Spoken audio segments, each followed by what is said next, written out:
Welcome to the Michigan Golfer Show with your host, Bill Shelton. Join us each week as we explore the people, the places, and the events that shape our great game. Welcome to the first show of the second season of the MichiganGolfer.tv. The Sandhills of North Carolina have been named the world's third greatest golf destination by Golf Digest magazine. Our reporter, Thad Gutowski, recently had the opportunity to spend several days in the Pinehurst area. You know, Thad, as a young man, I started going to Pinehurst area to play golf, and it still probably is my favorite golfing destination in the world, frankly. I enjoyed the Sandhills area so much. Back in those days, and it has been a while now, there were only a few golf courses. That area has really exploded in golfing opportunities, hasn't it? It certainly has, Bill. In fact, when you talk about the first trip you made, my first journey to that area was in the late 60s when Foxfire opened, which was a destination almost by itself. But since then, and the whole Pinehurst area offers something that I've been unable to find any place in the world, and that's a special ambiance. It has the history going back until the late 80s when you got the Pinehurst Resort, which has 8 courses, along with the famous number 2, and a 9th that's going to be opening relatively soon. Well, why don't we take a few minutes and watch the tape that Thad brought back about the Sandhills golf area. There are a few places that stir the golfer's senses more than Pinehurst, North Carolina, a destination area that actually includes 3 places: Pinehurst Village, Southern Pines, and Aberdeen. Now, most people are very familiar with the world-famous Pinehurst number 2, Donald Ross's self-proclaimed masterpiece, which in 1999 hosted what many people feel was the greatest U.S. Open ever. But Pinehurst is actually made up of a lot more than just Pinehurst number 2, and like a kid in the golfer's candy store, you may find that you actually have too much to choose from. That's the one problem you're going to have when you come here, and that's deciding which golf courses you're going to play. It's a nice problem to have.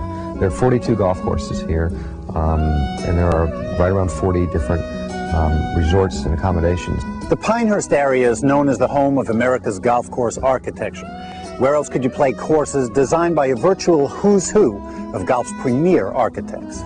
Oh yeah, the architects in the Sandhills consist of Ellis Maples, naturally Donald Ross, who did the famed Pinehurst resort courses and Mid-Pines, Pine Needles, but he's also developed some of his assistants, such as Ellis Maples and Ed Sahi, and Arnold Palmer's designed some, Dan Maples, Reese Jones, Jack Nicklaus Jr., Mike Strantz. It's just a wide variety of architecture. Recently, Golf Digest designated the area as one of the top 3 golf destinations in the world, and they ranked a number of factors, but the top 3 are Pebble Beach, St. Andrews, and the Pinehurst Southern Pines area. So I think that really makes a strong statement for the quality of the golf destination. More and more people are putting it on their list of places that they have to play in their lifetime in terms of golf destination. Picking one of those great facilities, the Legacy Golf Links is a unique blend of the past and the present, a modern design with a heritage of tradition. I think that Legacy, they'll get a very playable, well-maintained golf course. Here at Legacy, our goal is to make their stay as good as every day at their home club. We know that that's possible. We try to give the amenities of an upscale private club here at a daily fee club as well. The 18th hole here at Legacy is known as the Bear. It takes its name because of Jack and the difficulty of the hole. It's a 450-yard par 4 over water with a stone wall. A good drive leads you with a long iron to a real good drive to a mid-iron. When we hosted the Women's Amateur Public Links here for the USGA, they played the hole as a par 5.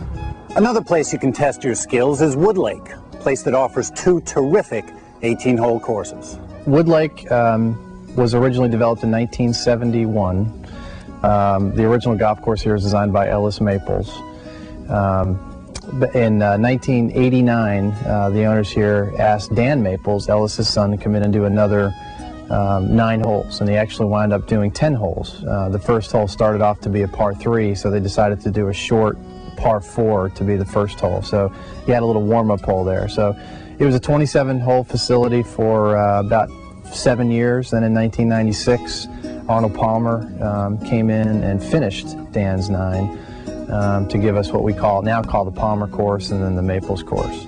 While you're there, be sure to check out the historic clubhouse at Woodlake. The clubhouse, this house here was actually renovated and brought over from area Fayetteville, North Carolina. This house was built in 1790. We purchased the home, brought it over here in pieces, in 6 pieces, brought it over and put it back together, and then added on to it. So we've got a very large dining room which overlooks the lake here. The pro shop is on the other side, and it's got a small upstairs area which used to serve as a members area. Now we've since built another area, so now we have some office space there. But it's a very special place. Other must-sees in the Pinehurst Village area are the Pinehurst Hotel, Dugan's, and the Pinecrest Inn, all of which are mainstays. For something really unique, that Pinecrest Inn has a very special significance for golfers. Being in the heart of Pinehurst, Donald Ross, being a past owner, I guess, for the the historians, it's like where all the people gather in Pinehurst. All the regulars, the people who live here, all the resort guests. I guess if there was a center of Pinehurst, I would say it would be the Pinecrest Inn is where people gather. The Pinecrest is one of our golf packagers hotels. It's a bed and breakfast. Its tradition has been lost in that restaurant many a night and Mr. B's. Actually, Donald Ross used to own that restaurant, or own a hotel, and the Bennett's purchased it about 40 years ago, and it's just where everybody goes when they're in Pinehurst. You got to go to the Pinecrest Inn. They have a unique feature in the bar where you can chip into the fireplace. They have a padded circle down there when the bets are heavy and they're settling up from the golf course during the daytime. They can go over there and chip into the fireplace. A lot of memorabilia in there, and just golf as it was 100 years ago. Now, presiding over these chipping contests is a portrait of one of the past owners of Pinecrest, the legendary Donald Ross himself. And just to let you in on a little bit of a local rule, hitting the portrait is definitely out of bounds. Just a chip shot away from the Pinecrest is the Tufts Archives at the Olmsted Library. And if you like reading about the history of golf, the archives offer an extraordinary history of golf in America. For those people that are interested in history, one of the great places to go is Tufts Archives, and they really have kept a complete history of the whole village of Pinehurst, and really a lot about the game of golf. During when the U.S. Open was contested here in 1999, there were a lot of writers that came in and did stories and wanted to go back and track the history of golf. And when they went into Tufts Archives, they found that it was literally like a Library of Congress, if you will, for golf. I mean, it had all that kind of information that talked about really one of the first driving ranges that was ever developed was at Pinehurst.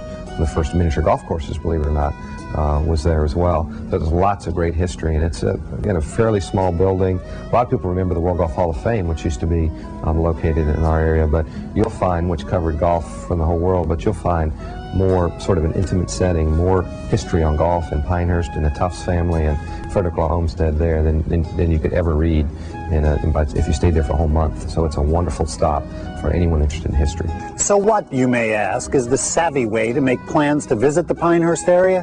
If somebody's looking to book a vacation, a golf vacation in the Sandhills area, they can call us at 888-926-4653 and request one of our golf guides which list all of our members, or they can go right to our website at www.sandhillsgolf.com, and there's a comprehensive listing of everything that's in the packages for them in there. I think we're as affordable as anybody. I mean, I know the golf has gotten more expensive over the years, as everything has, though. But I think there's definitely value seasons and great packages for people here, as in other destinations. But that's a label that I think has come with Pinehurst, and I don't necessarily agree with. I think that you can build a package to play the elite of the elite golf courses, and yeah, you're going to pay for that. But also, I think you can play great golf courses, in our value season as well as, our peak seasons, and make it affordable. There simply is no other place like it on earth.